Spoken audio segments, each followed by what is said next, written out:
is the Flex Network. Flex on everybody. Ladies and gentlemen, welcome back to the Flex Network. I am your host, Flex Shane. You can follow me on Twitter at the Flex Network 1. Today I'm joined, of course, by Mike Dickinson. You can follow him on Twitter at Mike_Dickinson. And today, you guys have heard about the Tiger King. Well, we got the Alpaca King on the show. You guys know him as super fan, Clipboard Jesus. You can follow him on Twitter at Jesus Clipboard.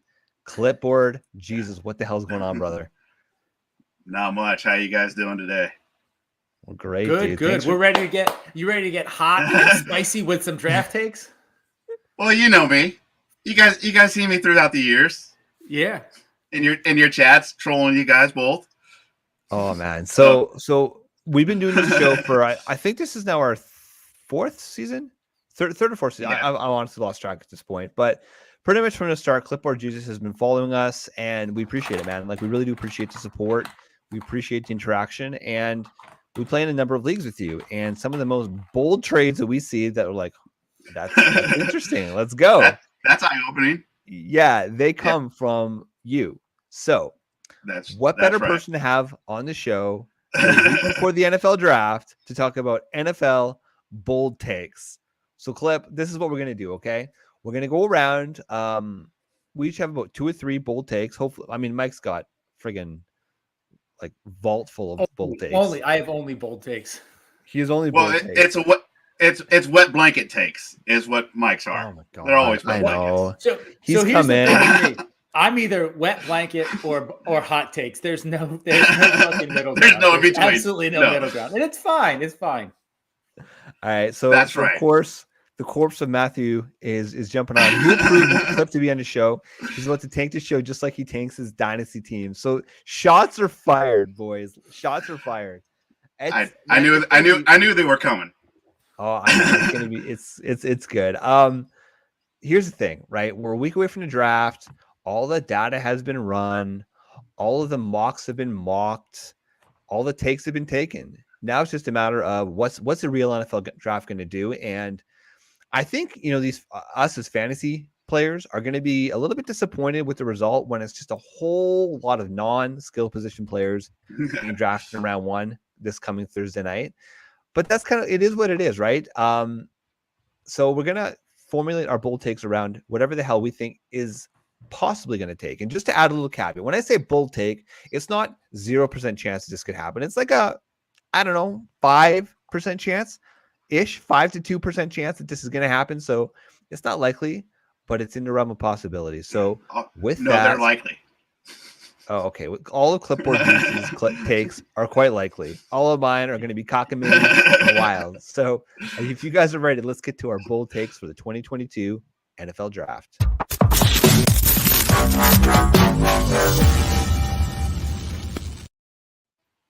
All right, Clipboard Jesus. It's your time to shine, brother. You better come in hot. You can't disappoint the people. So give me your first bold take for the 2022 NFL Draft. Well, where do you want to start at? Do you want to start with wide receivers or QBs or running backs? I got bold takes in all 3 of them. Whatever your boldest take is, man, give the people what they want. Make it bold, baby. London falls out of the first round. Oh, that's of course London. Drake London. Oh, it's a Brandon's, good thing. Brandon's eye is twitching somewhere, and he has no idea why. Oh, I know. Yep. Oh, yeah, that's a good point. So Brandon obviously clearly is not on the show this week, but he would be rolling around right now unappreciative of that take. Okay, but talk about why is Drake London? Some are mocking him as the first wide receiver drafted. Why is Drake London falling out of the first round, Clip? Some of it comes from just the USC curse in my eyes. Like, USC just doesn't produce great wide receivers, even though they're great on paper. His metrics and his just him stepping out of his pro days and stuff like that just don't show with me. Like, he didn't, like he showed, but he didn't show. Like, he was holding back, and I just don't feel that he is worthy of a first-round draft capital in this year's draft. Most teams are going to look at that and go, are you really there for the team, or are you there for yourself? Yeah, I I love think it, man. yeah. So I think part of it is you got to wonder whether his ankle's all the way back. Obviously, he was Yeah. doing some of the agility stuff. He was running routes. He was catching passes. So I mean that was a pretty devastating ankle injury he had. So maybe his straight line speed isn't there. And with those ankle injuries, as you come back from stuff, there could be some underlying soft tissue injury that goes along with it. Like maybe the hamstring strength and agility isn't there. Maybe the hip mobility isn't all the way back to where he wanted it to be. So I can see him not running the 40, but I can completely see where you're coming from too. I know that it seems that he has been a very, very polarizing prospect. There's people that are super high on him, the Brandons of the world, that have him at top of their board, and rightfully so. The guy high points the ball really well. He wins balls in traffic really well. But then there's analysts that are down on the other side that have him kind of middling. Have him going in the late teens, early 20s, maybe even fall into the second because of his inability to separate. So he's one of those where landing spot's going to be entirely dependent. If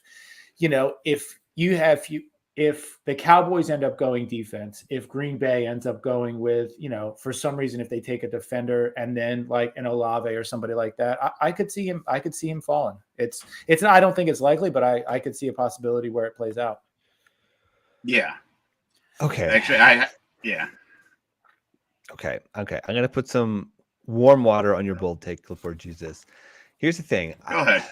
I'll be honest, I've become a little bit more pragmatic, and I've slightly shifted what I look for in a wide receiver, because I used to be all about the alpha wide receiver, and a guy like Drake London. I mean, shit, when the Patriots drafted N'Keal Harry a few years ago, and that's who a lot of fantasy analysts on fantasy Twitter are copying, like that was destructive. Like that just it wrecked my soul.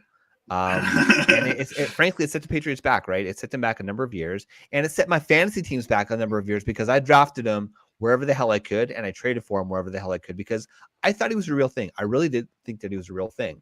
And here's a case why Drake London could be a little bit suspect. So going back to the ankle injury, okay, he's a big dude. He's 6'4", 219 pounds, and we've seen it, like the point of contact, the ankles, the knees, those types of injuries. We see it a lot on tight ends for the most part. But I mean, Drake London, he's obviously not the same weight as a tight end, but that's his body build, right? So that's the sort of thing that could nag a receiver well into his career. Now, hopefully it gets healed and that's not an issue, right? The other thing that people have been talking about is Drake London wins a lot on contested catches. Last year, he had 19 contested catches, which of course was essentially the top in the NCAA. Of some of the draft prospects coming out this year, Alec Pierce had 13. He was the next highest.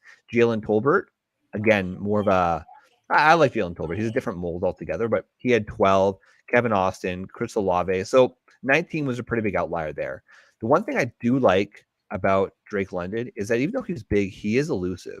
He had 22 missed tackles forced last year, which ranked quite high. I mean, the top was our boy Sky Moore at 26, but 22 missed forced tackles. That's hard to say. I think is pretty respectable, especially for a big dude. Another thing that does worry me a little bit about Drake London is he had 8 drops last year. That's high, ladies and gentlemen. That's high. So, I think that Drake London is a complete wide receiver. You talk about USC wide receivers, Amon-Ra St. Brown. You just got to go back 1 year to see, okay, this is a guy that was successful in the league, but we've seen it before. The NFL is changing. I mean, Mike, you had a pretty good take last week just about how the NFL is shifting to these shiftier wide receivers, the quicker wide receivers. The one thing I will say is that Drake did have 27 screen catches last year, which was close to the top of the class. John Mechie had 33 by comparison, but that's how they're going to win. Like, I don't want to say big slot because that's not what he is. He's an X, but he could play a big slot type role. And so you can actually move him around the formation. He's not going to be typecast into one position. So I think that if he goes to the right team, really should, frankly, any team, they should be able to work with him. So I don't think it's too crazy to think that he could bust, but it's also not too crazy to think that he could be the legit wide receiver one in the class. So I like it as bold, baby. That's how I wanted. No, Mike, you got anything else to say about Drake or? Yeah. So the one thing that I look at, and I'm the way that I structure my teams and the way that I play and the way that I draft, the way that I play and the way that I draft is, you look at London, and he has a super, super broad range of outcomes. He could bust. He could be the wide receiver one. And these guys are all very, very raw prospects. We've said this. We've been saying this for months, that landing spot is going to determine how these guys end up being viewed by A, the NFL community, and B, the fantasy community as prospects. But I think that if I'm looking at it in a vacuum right now, I don't like the range of outcomes that I see. I don't like the spectrum of the range of outcomes that I see with London. And that's what kind of bumps him down a little bit for me. Well, if you say the range of outcome is, or with the landing spot, what about, I have him going to 37 to the Texans? So I don't love that. I have him a little bit higher. I have him going late teens, early 20s. So I have him in the, actually he could go as early as 11 to Washington. My guess is he probably falls somewhere. If he falls to Philadelphia, I'm fine with that. It's a slight wet blanket landing spot, but so he'll be the X alongside the Devontae Smith on the other side. He'll be your new. Yeah. Oh, That's completely fine to me. That's a completely fine landing spot. He'll be productive. He'll be a red zone weapon. They just move Arcega-Whiteside from wide receiver down to tight end, so they're going to kind of move him around a lot. So I think that London would be on the field in 2 wide receiver sets. He would be a straight up starter. So I'm fine with that. If he goes to Washington, a Terry McLaurin trade would make me feel a lot better. If he ends up going somewhere like the Texans, where it's a little bit sketchier, then you start to get into that range of outcomes. You got Brandon Cooks, but who else does Houston have around that? Did they take a running back? Are they going to take a running back? How does that whole thing shake out? In a vacuum, I don't love Houston, but if they put some other weapons around Mills, I could be okay with it. Their defense stinks. They're going to be playing from behind. So from a fantasy standpoint, yeah, it's fine.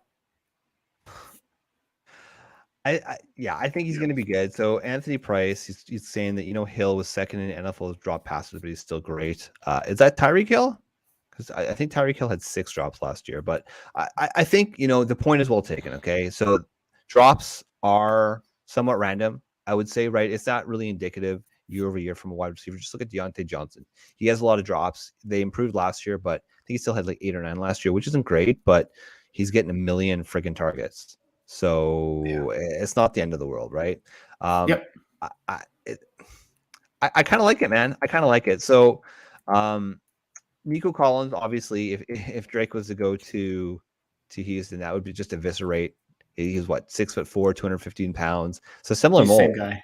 So he's the same guy, but he didn't do much last year. His chance of actually breaking out just it'll be eviscerated if Drake London goes there, but he'll be a good backup for Drake London if Drake London gets hurt and misses a few games. So I like it. It's his bold baby. We'll see. And it's just pissing Brandon off somewhere. That's really the most important thing. Let's be honest. That's the most important thing. Well, for me, yes, it is. Mike, what's your first bold take, baby? All right. Are you ready? So this is extremely bold. I have a whole range of boldness in my take. Some of them are that's moderately bold. I'm leading with an extremely bold take. My first bold take, number 1, with their first round pick, the Cincinnati Bengals select a running back and move Joe Mixon. Interesting. So here's how I got to this scenario. Cincinnati is an they're a high paced, very exciting offense. You have T. Higgins, you have Jamar Chase, you have Joe Burrow that are all still on their early rookie deals. You're going to have to pay 2, if not 3 of them. Joe Mixon just got paid last year or the year before. He held out. He got his contract. He got paid. So when it comes down to it, are you letting Burrow walk or are you paying him? You're paying the man. Are you letting Chase walk or are you paying him? You're paying him. Are you letting Higgins walk or are you paying him? That might be one where they let him walk, they tag him, they transition tag him, they franchise tag him, something like that. So you got these 3 foundational pieces that you're probably going to pay that are going to be honestly part of your team for a long time. That's who you've built around. You've built the team around Burrow and around the passing game, and that's great. I think they've built it the right way. These guys are cheap. They're on the rookie contracts. They got a legit shot to make a run at a Super Bowl again this year. Mixon is older. I think Mixon is 26, 27 years old. He's got age on him in the league. He's gotten paid. He's on his second contract. And there's running backs, quite frankly, that are available that don't mimic his skill set. I think Mixon is a very, very good back. His injury history has dinged him up in the eyes of the fantasy community, but I think he's a complete back. He doesn't have to come off the field. He's fast. He's great in pass pro. He can catch. He can run between the tackles. He's a great back. But backs are easier to come by than the Jamar Chases and the Joe Burrows of the world. So I think for that reason, they look at the whole thing and say, you know what, Joe, thank you. You've done great work. We're very grateful for what you've given to Cincinnati from a financial standpoint. And at the end of the day, it's a business. These are businesses. These are assets. We're going to have to move on. We're going to move on from you. We're going to take one of these guys. If Brees is still there, they take Brees Hall. They could look at possibly taking a Kenneth Walker, moving up, grabbing him in the second. But I think that we see them take a running back, and it'll mean the end of Joe Mixon. Your thoughts? Okay, these are my thoughts, Mike. All right, no, Mike, you go ahead. You can investigate him first. No, I don't really disagree with him, except for the fact that the Bengals just upgraded their offensive line with Nico Collins, and so I think they're putting a lot of aspect into that backfield of Burrow and Mixon together to make another run at this thing. I just don't think they're going to go running back at that position. I think going an offensive line at that position to just solidify what they're doing for this offseason is where I'm at with it. But if you just spent the money on offensive line, why are you going to double down on O-line? Like, you have a great O-line to protect Burrow now. Like, all right, let's get that cheap piece in the backfield. Whose phone's going off there? That was mine. Sorry. Oh. It's all good. All right, so here's the thing, Mike. Here's the thing. All right, that makes sense. When you look at his salary, he's set to make $8 million this year, 9.4 in 23, and 9.6 in 24, which it's high, but it's not for his skill set. That's not bad. That's actually not a bad contract. The thing about Joe Mixon is who would want to draft or who would want to trade for him, and what would the Cincinnati Bengals expect in return? Like, if you're going to go and trade for him, what would you want? A third back? Yeah, I would take to get Joe Mixon. A 3. Yeah. A 3, something like that. So then at 32, you think you're going to take maybe Brees Hall.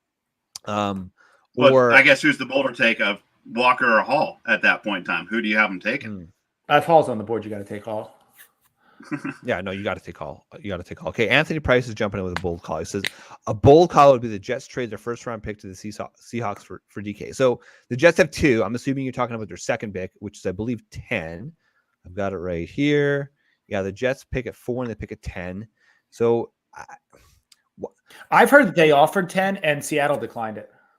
Mm-hmm. Yeah. Well, here's the thing, right? If you're going to trade for that pick, okay, do you want to do it before the draft, or do you want to wait to see how the draft board falls? Make sure that you're trading it when that pick is on the clock. The thing is that pick might be a little bit more expensive, but we know how these GMs work. Like, they go and they have conversations to say, okay, listen, at 10, if we've got our guy on the board, are you willing to accept X? So are you willing to accept DK Metcalf?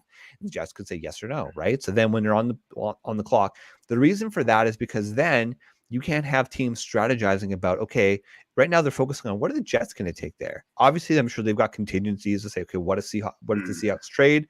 But they can't really jump on those contingencies unless the Seahawks already have the pick now, right? So it gives them a little bit more flexibility on what they want to do.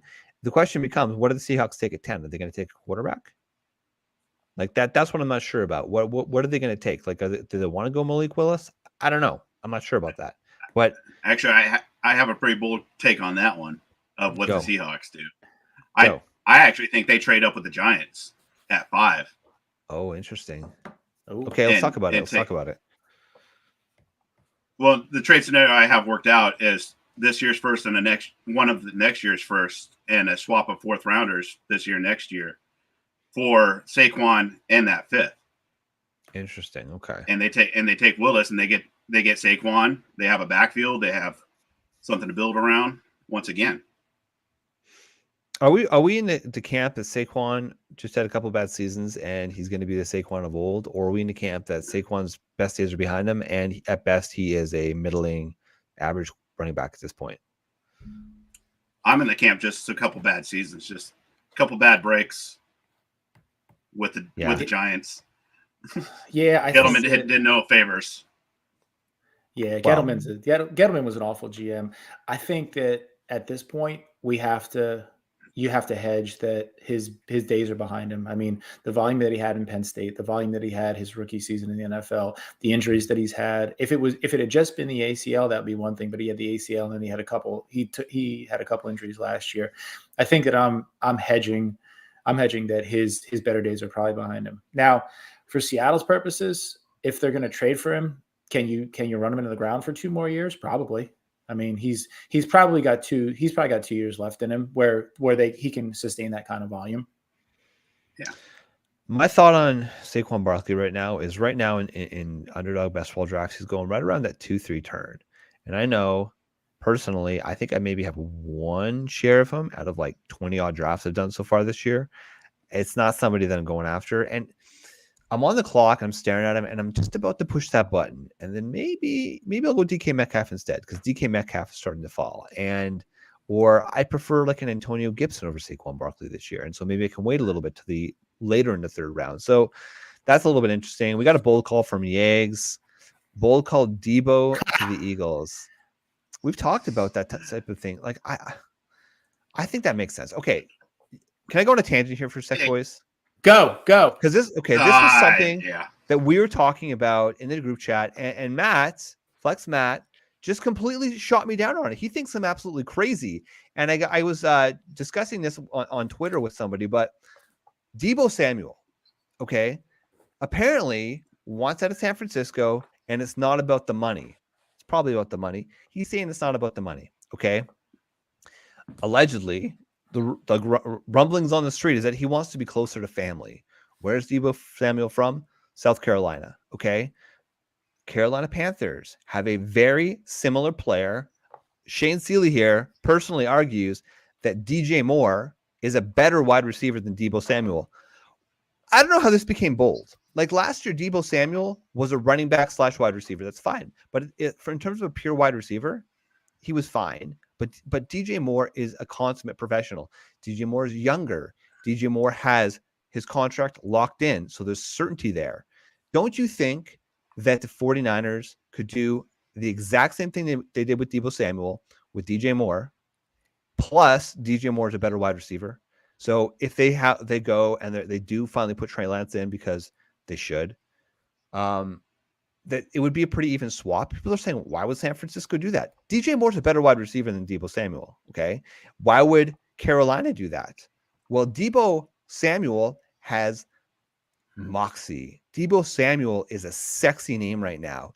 And what do we know about the Carolina Panthers? They like to be sexy. They like to be bold. Don't you think that if Carolina goes and sticks with Sam Darnold, Deebo Samuel would make him better? Don't you think that if they go and they draft a wide receiver in round 1 and spend that draft capital, they want to make their life easier by having a player like Deebo Samuel that they can get into the running back position, do crazy formations, get Christian McCaffrey? To me, that makes sense. And am I crazy? Clipboard Jesus, am I crazy? A little bit. Just a little bit. Okay, tell me why. Tell me why I'm so crazy. Well, I know your fandom of DJ Moore, so I love them both. I love Deebo and DJ Moore. I love them both. But it doesn't make sense for the Carolina Panthers to go that route. Just they love the sexy name, but they also hate the drama. Steve Smith, they cut Steve Smith because of drama. They don't want to bring that drama back home and have the infighting that they're going to have for the next 2 seasons with all the stupid trades they've done already. Trading for Darnold, trading for this and that. And McCaffrey may not see the field much longer. And so just bringing Deebo in is going to push McCaffrey out even farther and not want to be there anymore as well. Because they're going to do the same thing. Isn't that a good thing? When you've got this electric running back that's been injured for the last 2 seasons, wouldn't it be good to get a legitimate second option? I know they got Chuba Hubbard. I like Chuba. I think he's a great backup in the league, but he's not a starter, right? He's not an every down starter in the NFL. Deebo Samuel, Chuba Hubbard, Christian McCaffrey, that's a pretty dynamic duo that they could use in the backfield. It mixes up formations. Anthony Price is saying, so Mike, you think Panthers are making a mistake in keeping CMC and trading him now for the value? Here we go. He's a Darnold fan. He's not afraid of ghosts. Okay, I don't know where we're going with that. What I'm trying to say is CMC has very little value left, right? There's not a lot of value in the trade market. I mean, maybe you could do like some sort of a package deal, but I think that'd be a good combination. Maybe I'm crazy, call me crazy, but when it happens, y'all heard it here. Mike? Yeah, the only wet blanket aspect of that is that part of the reason that Debo said he wanted out, the other part was family. The one part was family. The other part was that he didn't want to be utilized in the backfield as much as he was. So he ended up from game 10 on, he took 22, I think just north of 22% of the team's backfield touches. Mm-hmm. So what you would need, but here's where I think this makes sense is, so say he goes to Carolina, say that trade happens. It makes sense. You can cut those number of touches in half. You can get him to 5 to 9% of the team's backfield touches. You're still letting McCaffrey take 65 to 70. McCaffrey will still take 65 to 70. Debo takes 5 to 10, and then you have didn't Dante Foreman sign there as well? So I think he signed with them in free agency. So you have him, you have Amir Abdullah there. Like there are usable pieces in the backfield that can spell McCaffrey that can fill in. So I think regardless of what happens, I think the overriding narrative here though is McCaffrey's role is dipping. There's still people that have McCaffrey as the RB2 on the board, which I think is absolutely ludicrous. Like I don't see any scenario where I get that he puts up 21, 25 points a game. Like that's his floor when he plays. But he doesn't play. So if he's putting up that kind of volume, he's going to do it for 7 games a year, and he's going to crap out on you in the playoffs. If you're going to have him all 17 games, he's not going to be able to put up that volume because they're limiting his role. So I think that the McCaffrey RB1 days are over. So it's a question of how Carolina fills in around him. Mike, it's not some people, it's the fantasy community. His ADP is 2. It's JT1, it's CMC2. That's it. That's how people are drafting. And there's a lot of data at this point that's out there. So yeah. Which is fine because I think as savvy players, what you do is you leverage ADP. So you say, you know what? Well, that's great. People are going to take McCaffrey too. I have him way down on my board. I'm not going to have any shares of him. So what that's going to mean is that's going to mean that actual value drops to you as you're later in the round. So, if you're picking 4, 5, 6, you're going to get a Javonte that falls to you. You're going to get a Najee Harris that falls to you. And honestly, that's great because obviously Gordon's probably not going to be back there. Najee's role is good. Najee's actually going to probably have more room to operate because they have Trubisky now. Who can throw better than Big Ben and is a mobile quarterback. So if those guys are falling to me, or worst case scenario, you take a freaking Cooper Kupp or you're the top wide receiver on your board, you hammer that, and then you come back around, you swoop back around, and you might end up with a Saquon or Antonio Gibson as your RB1. But it's still in a great spot. Leverage your rankings against the market and the ADP. That's why we start to do these activities early. Absolutely. I agree with you 100%. I have so far 0 CMC. I think, I've done enough drafts that if I'm at the 2 spot, I may go and draft in there just to get a few shares, just in case there's an outcome where he is the top running back. But for the most part, I haven't. The few times I've had 2 so far, I've gone Austin Eckler. So take that for what it is. Yep. All right. I got to get a bold call in here, boys, because this is a player that I've been high on. People. We data nerds talk about all the time that athleticism is not a good indicator for success in the NFL. Okay, we say it time and time again. All right. What did these players do in college? Did they have a young breakout age? Are they dynamic with the ball in their hands? And let me tell you, I think that the Purdue wide receiver David Bell will be the top producing wide receiver in this class, and he will be drafted as the wide receiver 1 in this class in a couple of years because, for one, I think he's going to be one of the most dynamic, okay? Packers have picks 53 and 59. That's in the second round. That's right around where David Bell is being comped. I don't think it's out of the range of outcomes that the Packers would go with a player like David Bell because who did they have before that's looking now to be like a Hall of Fame wide receiver that really didn't have great testing numbers? All in all, is that Devontae Adams? Yeah, I'm not saying David Bell is Devontae Adams, okay? But when you look at what he is, these Twitter zealots, they say he didn't have a great combine. He's slow, okay? In the words of Drake London, look at the damn tape. Just look at the tape. Is this man good at playing football, okay? All right, let's go here. Yes, he is. Let's go. Yes, he is. Yeah, good, so okay? I think that We talked about this last week with Isaiah Spiller. So if there's a divergence between the tape and the testing numbers, then it's on you as a player to reconcile that divergence. If tape says he plays fast and he operates where he needs to and he's a technician, but his numbers were slow, you say, well, you know what? He had a bad day. He just doesn't test well. He doesn't have straight line speed. That's fine. If he gets in and out of his breaks quickly, if he operates where he needs to, if he's technically sound on his routes, then it's wheels up.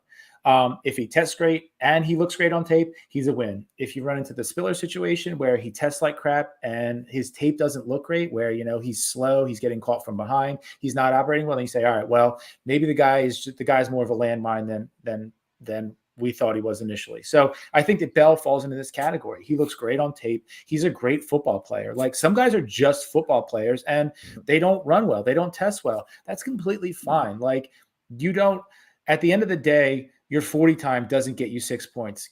Running a route, getting open, getting the ball in the end zone is what get you 6 points. So if you can play football, screw it. Who cares what your numbers are? I agree with you 100%, Shane. I love it. Just a few things to add on here. Okay. So with respect to Isaiah Spiller, the running back position, athleticism does show a good indication that they're going to perform in the NFL. It's not everything, obviously. Like Pierre Strong, amazing athlete. Will he perform in the NFL? It's going to be up for debate. Yes, he will. Yes, he will. But the thing about wide receiver with athleticism is it gets baked into their draft capital. Draft capital is important, even at the wide receiver position. We see guys like Christian Watson that are going to be elevated in the NFL draft because of their athleticism. David Bell, like I said, is still being comped in the low 50s. So that's mid-round 2, which means he's going to have the draft capital. So because of the production. And the thing is, okay, he was an early declare. Okay. He ran a 7.14 three-cone drill. That's not good. That means he's not very agile. But the thing is that he had 25 missed tackles forced, which was 3rd in this class. Okay. So he is elusive and agile with the ball in his hand. He commanded over 100 targets in 2 out of the 3 seasons. That one where he didn't get the 100 targets was because it was a shortened season. Okay. He had 128 in his freshman year. Now, albeit this is when Rondell Moore went down, but he still got 128 targets. Okay. All 3 of his years, he commanded over a 23% target share. And in the shortened 2020 season, in just 6 games, he went 53 receptions, 625 yards, and 8 touchdowns. And here's the thing, a player that I loved, and we've already talked about this on the show, but Anquan Boldin is his best comparable. When you look at his stats, his body stature, Anquan Boldin was a relevant wide receiver in the league. And look, I don't think it's out of the range of outcomes that when we look back in a couple of years and reflect on this draft class, that David Bell going in round 2 is going to say, wow, what a steal that the Green Bay Packers got. They didn't even have to pay a round 1 pick for this. And Aaron Rodgers hopefully is still around in 3 years, and we'll go from there. So that's it. Clip, on to you, brother. No, a lot has to do with, like, you just said, is Aaron Rodgers there in 3 years? No, he's not. So how do you feel about Jordan Love tossing him the ball? Look. Sorry, just one last point on that. If this year taught us nothing, is that things can change fast in the NFL. So, man, it just goes back to the age-old sage knowledge. Draft for talent. Don't draft for landing spot, because guess what? Landing spot could change. Situation can change very, very quickly. Well, yeah, you referenced Saquon a lot, Saquon Boldin. Yeah. If he hadn't been teamed with Larry Fitzgerald in that draft, it would have been a different story.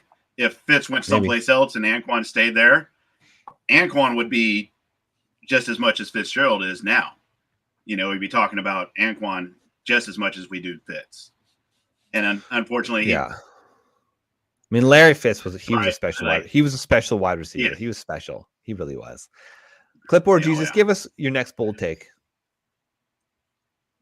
2 running backs go in the first round back to back to Buffalo and Tennessee.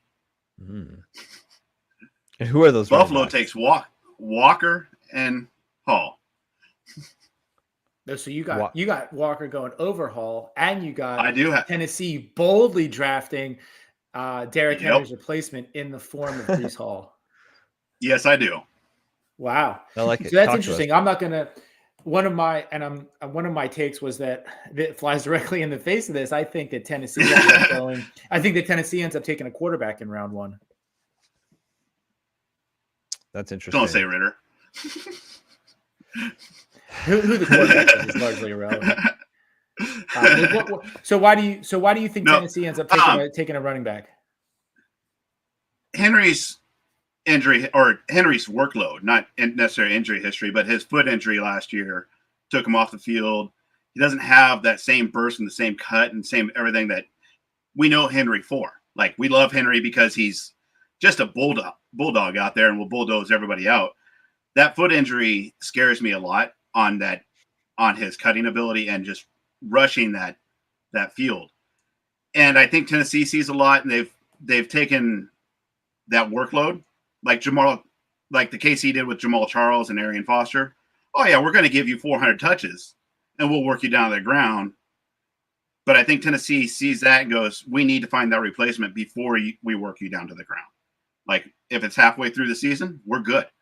So I think Tennessee is actually looking at that aspect and going, we've worked you down to the ground. You may have a couple more good games in you, but let's get that replacement so we're not missing a step.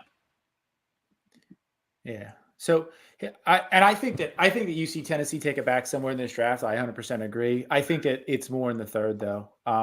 Tennessee doesn't have a second because they traded it for Julio Jones, which if they had asked anybody in the Twitter universe or in the fantasy Twitter, they would say, why are you trading for him? He's old, he's washed, he's done, he's toast. Why are you trading for him? So I think you'll see Tennessee take one of those guys in the third. And again, for fantasy relevance, we're looking at that day one or day two capital. So even if they end up going a guy in the third, you could get, I don't know that Rachaad White is going to fall to them. I don't think a Rachaad White fits what they're looking to do. But like you could pick up somebody like a Zamir White, somebody along those lines. I wouldn't hate that. No, they want that bulldozer, and I think Hall fits that bulldozer role. So it just goes with the team scheme that they've been working on, building into.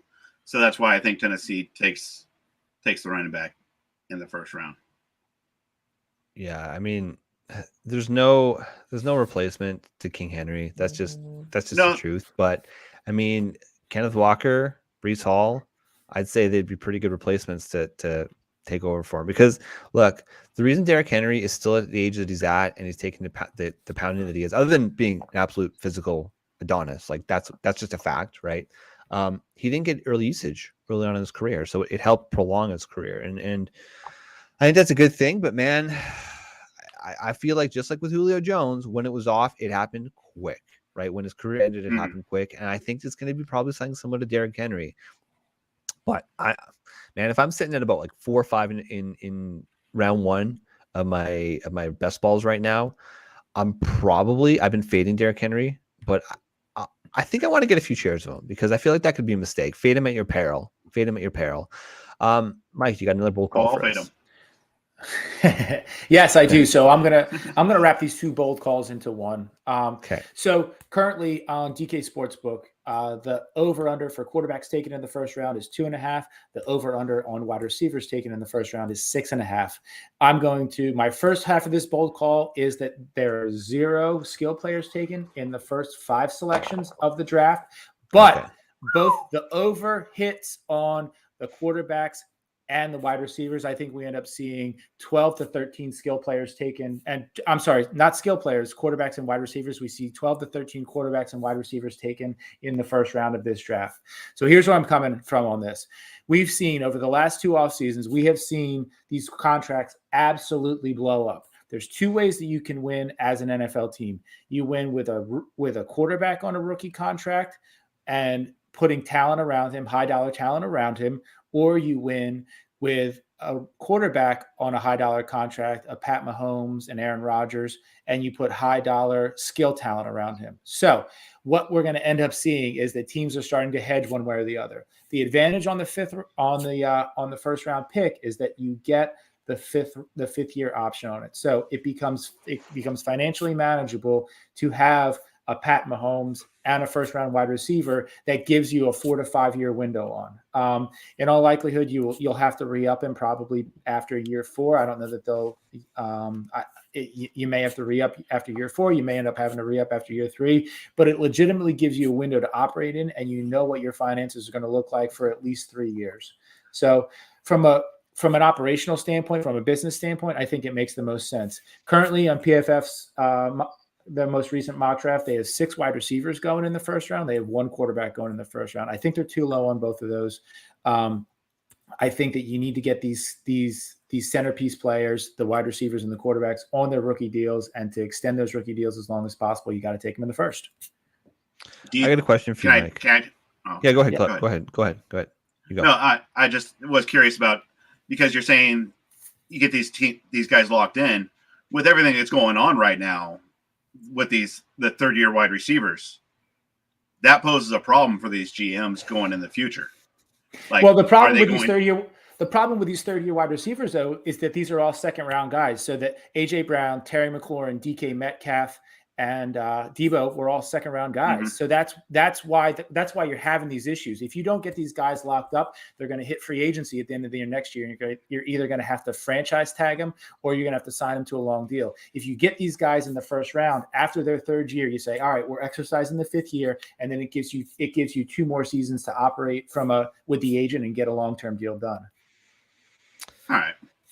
I suppose that makes sense. We got Tara chiming in here. Flex Nation, good vibes. That's all we bring, baby. It's good vibes. That's right. I got a question for you guys. Is the 5th round or 5th year option overrated?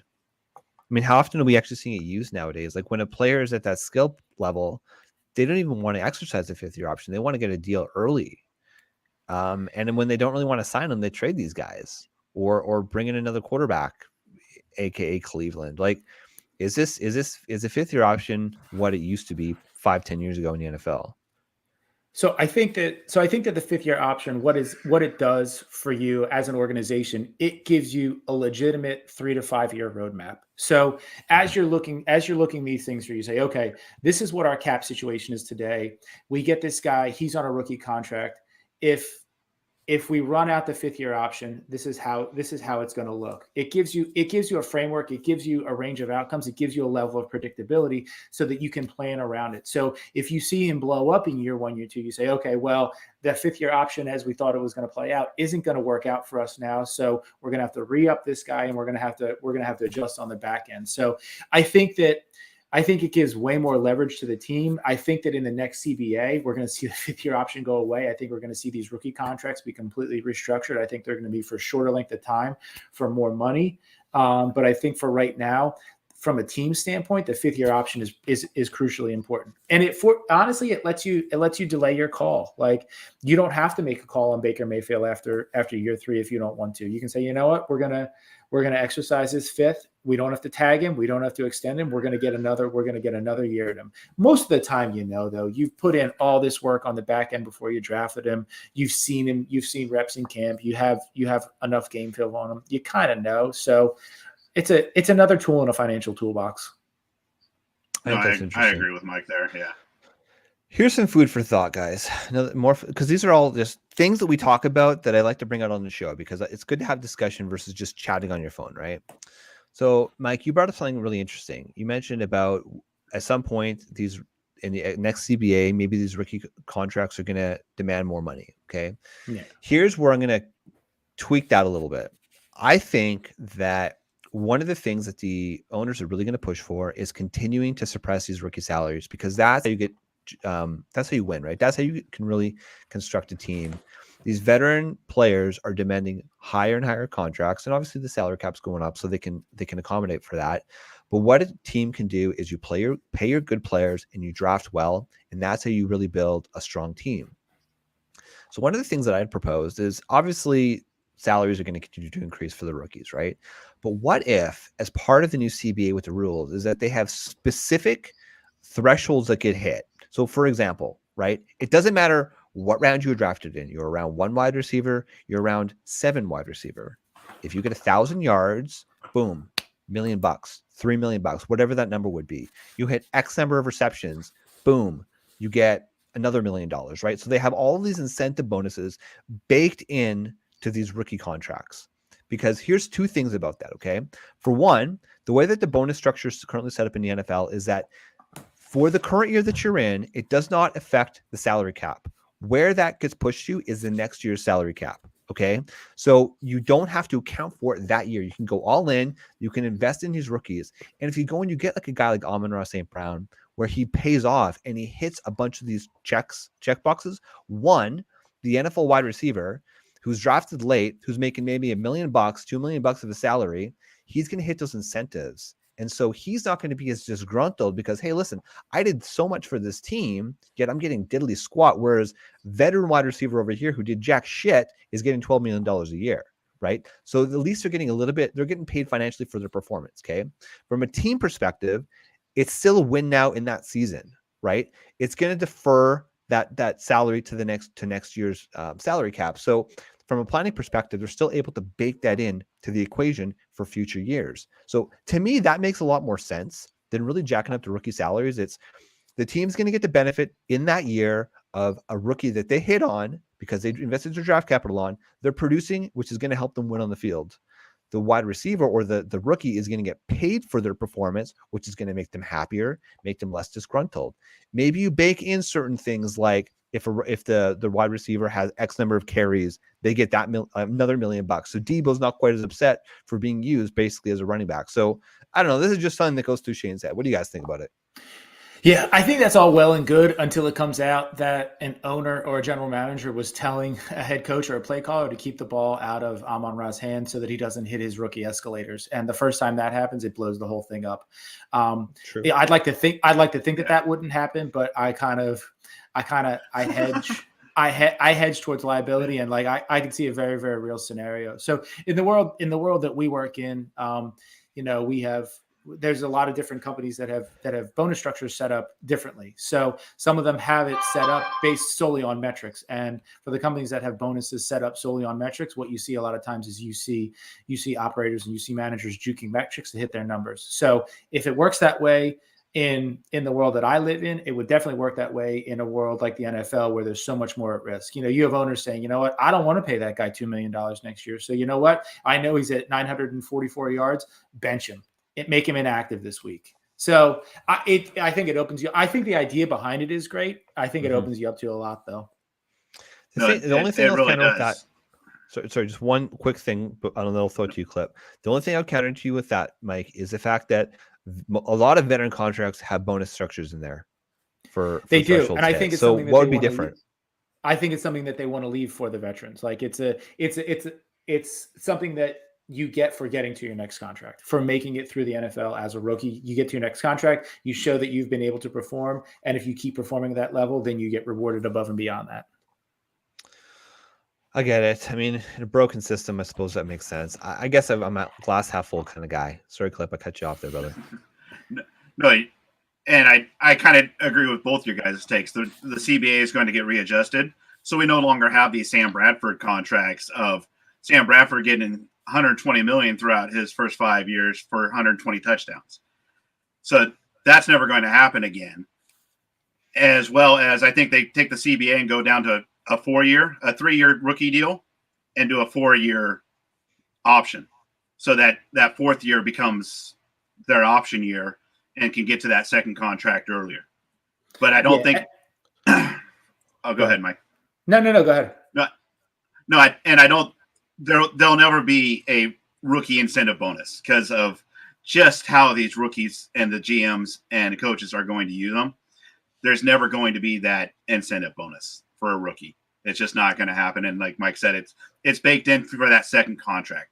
You've worked for this. Now we're going to give you the bonuses. You have to show us that you're going to do this before we start incentivizing you to do more. Yeah, and the whole thing that precipitated this conversation was the NIL, the name, image, likeness deals that these athletes are now allowed to sign in college, and some states are allowing them to sign them in high school. So the argument to this was, the statement that kind of precipitated all this was that, hey, these guys are making a ton of money in high school and in college. So what's the incentive for them to come out and to play into the NFL? Right now, the incentive for them to come out and then play in the NFL is I'm going to get drafted in the first round. I'm going to get a big deal in the first round. But now they're seeing these guys get kind of jammed up where they're like, you know what, I'm getting used differently. My first round contract isn't great. If I get drafted at the back end of the first round, I can make more money, stay in another year at college. So what you're going to see is we'll hit a certain point where maybe you get some talent backlogged in college, where there's like guys that should have been coming out in after their junior year because they should be going to the league, but their college says, you know what? Hey, we're going to give you, we found XYZ company that wants to use you on an endorsement deal. So we're going to give you another $6 million in NIL money to stay here for your senior year or for your fifth year. And we're going to make a run at it. And we're going to make it worth your while. So it's going to happen. It's going to happen to a handful of super talented guys, and the NFL is not going to like it. And they're going to have to react to it.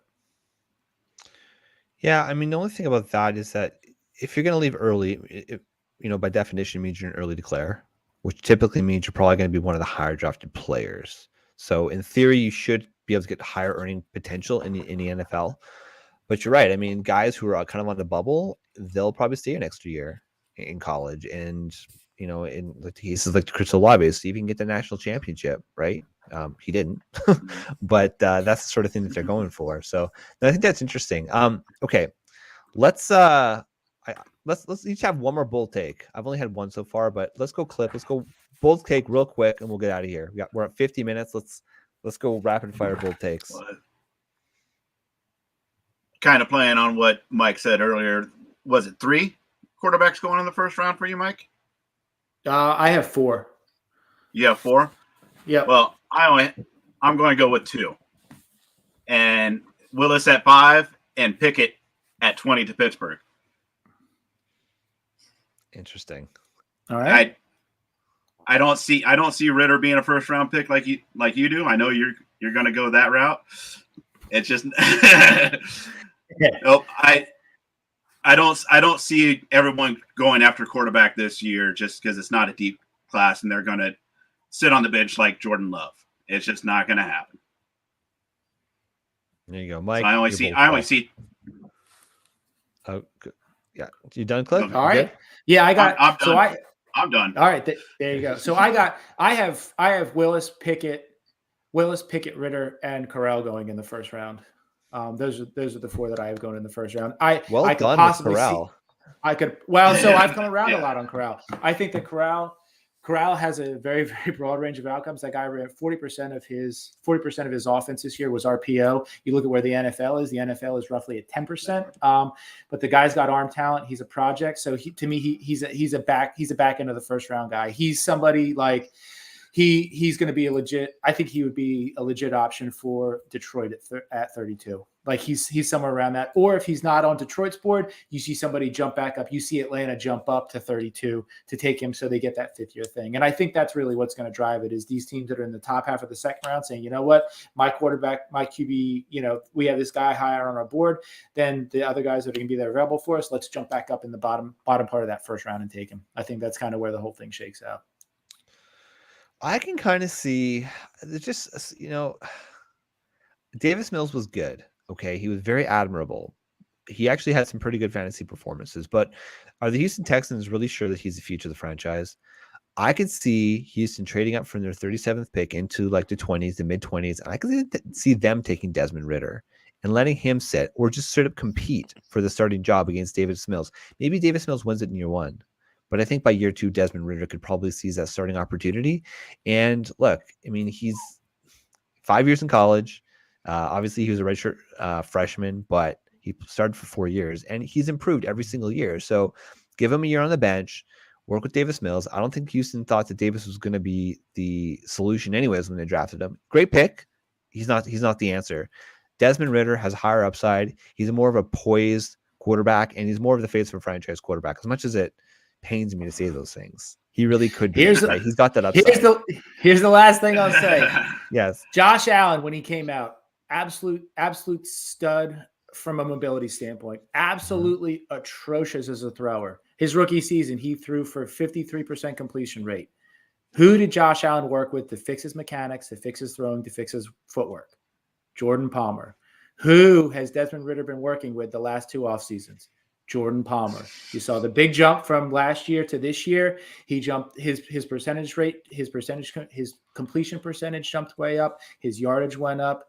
His catchable balls jumped up. Everything jumped up, and I think it's due in large part to the fact that A, he was fifth-year senior, he was extremely mature, and B, he worked with Jordan Palmer. So like this is why we kind of dive in and look a little deeper at this. And this is why I've been trying to figure out who Trey Lance is working with, so that I can figure out if I know, Shane, I know that you and Brandon are extremely high on him. I'm trying to figure out who he's working with as a QB coach to figure out if he could legitimately make that jump as well. So that's kind of that's my thoughts on Ritter, and that's why I seem to be a little higher on Ritter than the rest of the market, is because I dug in a little bit deeper and I've been looking at some of that stuff.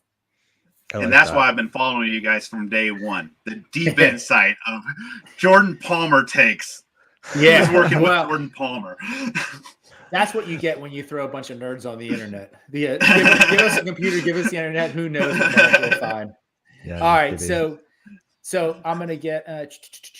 Let's go. I talked about the Tennessee. I talked about the skill guys. All right. Let's talk about this one. This is from Brandon. So I told Brandon that I would deliver one of his hot takes. His hot take was that Terry McLaurin gets shipped on a draft day trade because Drake London goes to the Commanders.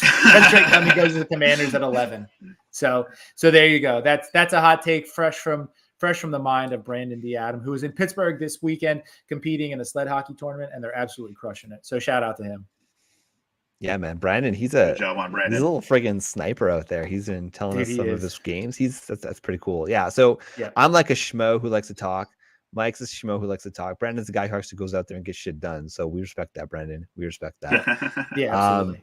Okay, so I don't know if this is necessarily a bull call, but this draft class in general has been shat on a lot. Okay, it's defer your picks to next year. Defer your picks to next year. I look at the running back landscape. Okay, these are the list. There's 15 players who had 50 or more carries last year. 15 players that are 28 years older and up. Okay, I think there's going to be a massive changing of the guard for those older guys. So this is from 32 down. Okay, Mark Ingram, Latavius Murray, Rex Burkhead, Carlos Hyde, Cordero Patterson, David Johnson, Devonta Freeman, Devonta Booker, Mike Davis, Melvin Gordon, Tevin Coleman, Amir Abdullah, Duke Johnson, Derrick Henry. He ain't going nowhere. And Kenyon Drake. Okay. So those guys were all, as of January this year, 28 years old and older. Okay.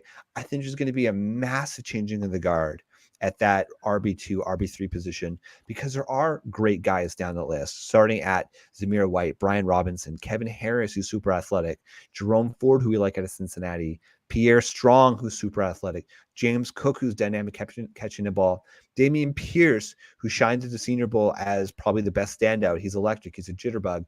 Ty Chandler, Tyler Beatty, Tyler Goodson, Tyler Algier, who had an insane year, Isaiah Pacheco, who's fast as hell. The list kind of goes on. And so I just think there's at that age decline, that cliff at 27, 28 years old for these running backs, they're all going to be relegated out of the league. These teams are going to spend their late draft capital building depth at the running back position. And I think we're going to look back in a couple of years and say, listen, like in round 8, 9, 10 of your fantasy drafts where you're drafting for upside, you're going to take a shot on these one injury away running backs. And that's going to be the Dameon Pierces of the world, the Kevin Harrises of the world, the Brian Robinsons of the world. And I think we're going to be see a big shift in the running back landscape this year. So that's my hot take, bold take, whatever you want to call it. And I think it's going to be fun. So I think this is going to be a pretty good draft class. Clip and I were talking about it before the start of the show, while we were waiting for Mike to, do what he does and get on to join us. And the Clown Prince. We were waiting for the Clown Prince. As well, you fucking should. That's right. That's right. But we were just talking about how a lot of eligible players last year decided to stay in college for one more year, right? Just coming out of that COVID season, they wanted to build their resumes a little bit more. So we're going to have a deeper class this year. And I think, we talk about skill positions, we talk about the sex appeal, right? That's what we're looking at in round one. I'm actually, Mike, you're talking about the over on a lot of the skill positions. I'm on the under in that. I think we're going to be surprised. There's going to be a lot more trench level players. And I think the skill position players are going to go rounds 2 to 4. That's where I think the sweet spot's going to be for these guys, because we know, we've been talking about it in the fantasy community, there's a couple guys at the top. There's the Breece Halls, right?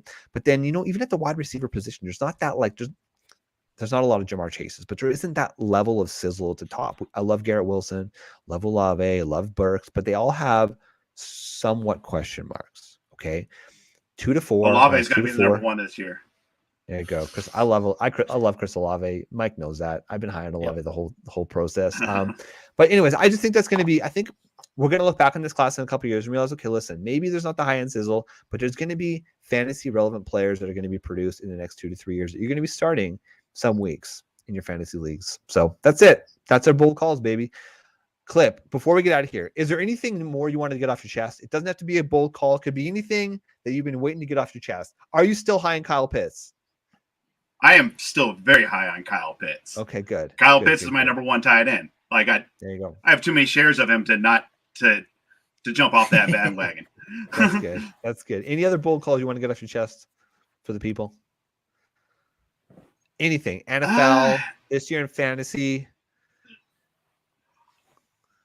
No. Other than you need to upgrade your universities and stop saying small schools. Small school. Washington is not a small school. Them be fighting words last week. Listen. I told you this complicated NCAA Div 1, Div 2, Div 3. It's way too complicated for me. I'm just a lowly Canadian, man. I can't get into that. But no, I ate my words last week when I called. Who was it? Cade. What's his last? Cade Johnson. Cade Otten. Cade Otten. Excuse me. Tight end out of Washington. So the reason I wasn't aware of him was because, tight end. So what did I say? Yeah, tight end. No, you're right. Tight end. Yeah. Okay. So tight end. He's been injured the entire draft process, but I heard him on the radio it was this week, doing an interview, and it sounds like he might actually get some decent draft capital, despite the fact that he's been injured throughout this entire process. Liked by teammates, he comes from an NFL family. His grandpa's a coach, his dad is a coach, and he sounded pretty sharp in the interview process. So say he falls to around 4 or 5, or even a little bit later than that. In your tight end premium leagues, if you want to take a dart throw on a guy like Cade Otten in round 5, I don't have a problem with that. So, Clip, I take it back. I apologize. Show some respect. Put some respect on their name, the Washington Huskies. That's right. That's it. That's all right, right. Mike. Where do the good people find you, brother? Find me on Twitter, talking shit, bouncing back and forth, going back and forth with people at Mike_Dickinson. There you go, Clip. How do the good people find you? On Twitter at Jesus Clipboard. On Twitter, man. If you guys want to, can I just say something about that? Of course. Clipboard Jesus was taken, and I think by the original Clipboard Jesus. If anybody knows why I'm named Clipboard Jesus, it's Charlie Whitehurst, who was traded from San Diego to Seattle the same year that they drafted Russell Wilson. His nickname was Clipboard Jesus, and I just loved it, and so I named all my shit after him just because I was like, that's a fantastic name. So I think he took my name on Twitter. That's hilarious. That. Is that because he's a fantastic players coach, but he ain't going to be he ain't going to be throwing the ball. He's going to be carrying that clipboard. He held that clipboard like nobody else. I love it. That's fantastic. Of course, I'm Flex Shane. You can follow me on Twitter at the Flex Network 1. Clip, man, again, thank you so much for coming on the show. I'm just glad we were finally anytime, brothers. Yeah, we've been talking about it for a while, and man, we appreciate your loyalty. You tune in almost every single week, and we can always bank on you to respond and talk shit on Twitter when we send out these bold tweets. So thank you so much. We really do love it, and that's why we're here, right? We're here because we love talking about football. We're passionate about it, and it's a passion. So that's it. Ladies and gentlemen, if you like what you listen to, if you like what you were watching, please like and subscribe. You have no idea how far it goes for us. We really appreciate the support. And man, we're less than a week away to the NFL draft. So for Clipboard Jesus, for Mike, I'm Flex Shane, and we are the Flex Network. This is the Flex Network. This is the Flex Network. Flex on them. Flex on everybody.